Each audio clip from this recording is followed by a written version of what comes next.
근데 홍석준 의원님, 네. 보면 윤영찬 의원이 이렇게 얘기했습니다. 앞으로 가야 할 방향에 대한 암시다. 그거는 우리도 알겠는데 그 방향이 어떤 방향이냐? 어떤 방향인 걸까요?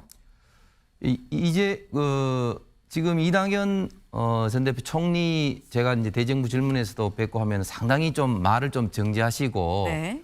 굉장히 좀 직설적인 표현보다는 좀 우회적인 표현을 많이 이제 쓰시는데 못다한 책임이라고 일성을 딱 그 말씀을 하시는 거 보고 네. 굉장히 좀 직설적이다. 이낙연 총리는 잘 아신 것처럼 국회의원 4선의 전남지사 그리고 국무총리 당대표를 하신 민주당의 대표적인 정치가이자 행정가이지 않습니까? 네. 그러면 결국 그 안 해보신 게 결국은 대통령이죠. 결국은 그래서 못다한 책임이라는 것은 제가 볼 때는 대통령에 대한 어떤 그런 조금 장기적이지만 이야기를 하신 것이고 그리고 그 이전에 그렇게 하기 위해서는 이제 당에서의 어떤 역할, 어떤 이런 어떤 부분에 대해서 명시적으로 그것도 아주 구체적으로 말씀을 하지 않나 싶고 네. 그러기 위해서는 좀 당내의 어떤 역할에 대해서는 결국 이제 친명과 비명, 반명 간에 네. 좀 보는 어떤 시각이 지금 현재 많이 좀 다른 것 같습니다. 그렇습니다. 국민일보 만평입니다. 이낙연 귀국, 지금 TV에서 이낙연 전 대표가 귀국했다라는 보도가 나오니까 뒤에서 한 여성이 어떤 자세를 취하느냐에 따라 민주당이 많이 달라질 것 같네라고 얘기를 합니다. 여기 보겠습니다. 민주당과 이낙연 플러스가 될지 민주당과 이낙연 마이너스가 될지 점점점 이게 끝입니다. 여기에 대한 답은 없어요. 플러스다 마이너스다 답은 없습니다. 요거는 제가 직접 여쭤보겠습니다. OX 팻말이 앞에 있죠. 민주당과 이낙연, 돌아온 이낙연 민주당의 플러스다라고 생각을 하시면 O, 마이너스면 X. 하나, 둘, 셋. 네.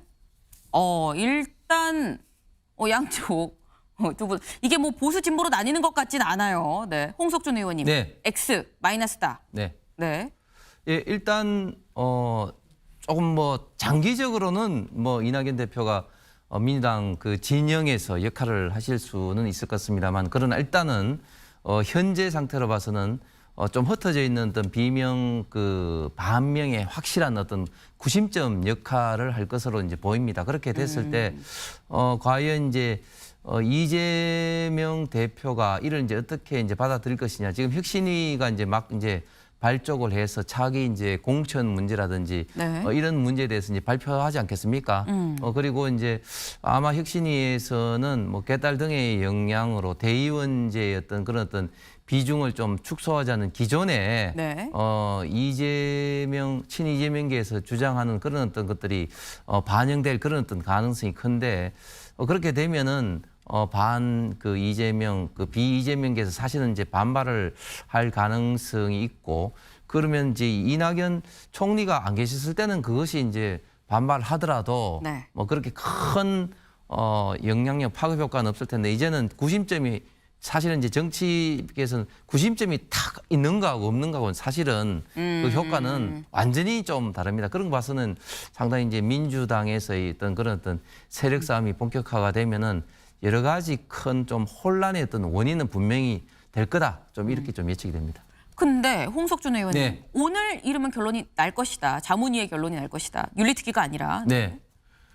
그렇게 될 수밖에 없는 좀 상황입니다. 사실은 5월 5일 날 이제 김남국 의원 코인 지금 그 사건이 첫 보도가 되고 지금 거의 이제 이제 2개월 가까이 지나고 있는데 저희 당에서는 사실은 이제 자문위원회 없이 막바로 이제 윤리특위에서 심사를 하자고 이야기를 했습니다. 그래서 네. 이제 민주당에서는 그래도 좀 절차가 있으니까 자문위를 거치자고 했는데 이 자문위가 결국은 이런 어떤 자료에 의거해서 이제 그 전문가들이 기본적인 어떤 참고 자료를 윤리특위에서 심사할 수 있도록 자료를 내는 건데 네. 근데 그 김남국 의원이 성실하게 소명하겠다 했는데 정작 자료는 또 본인이 또 뭐 필요한 것만 내고 자문위에서 요구하는 어떤 것을 하지 않고 있으니까 사실 자문위가 더 이상 할 게 없는 거죠. 그러니까 더 이상 뭐 연장을 할 필요가 없다. 그래서 빨리 조만간에 결론을 내지 않을까 생각합니다. 홍석준 의원님. 네. 여의도 일은 관심 없당이 맞는 건지 괴담 맞서 먹방이 맞는 건지 아니면 네. 밑에서는 관심 없당이고 위에서는 먹방인 건지 뭐가 맞는 겁니까?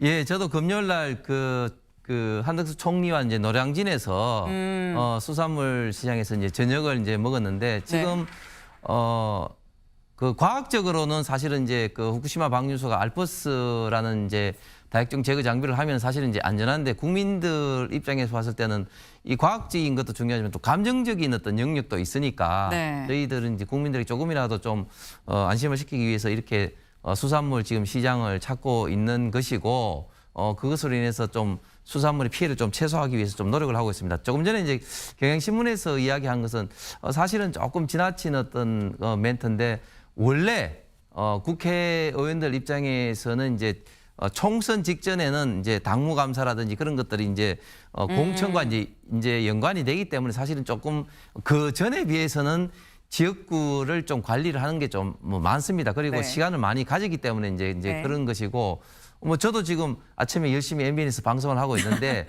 대부분의 의원들은 사실은 이제 여의도에서 더 열심히 활동을 이제 하면서 그러나 시기적으로는 조금 이제 지역구를 관리할 때 그런 좀 시기가 됐다. 뭐 그런 어떤 입장에 있다고 말씀 좀 드리겠습니다. 오늘 저희가 준비한 소식은 여기까지입니다. 오늘도 좋은 하루 보내세요.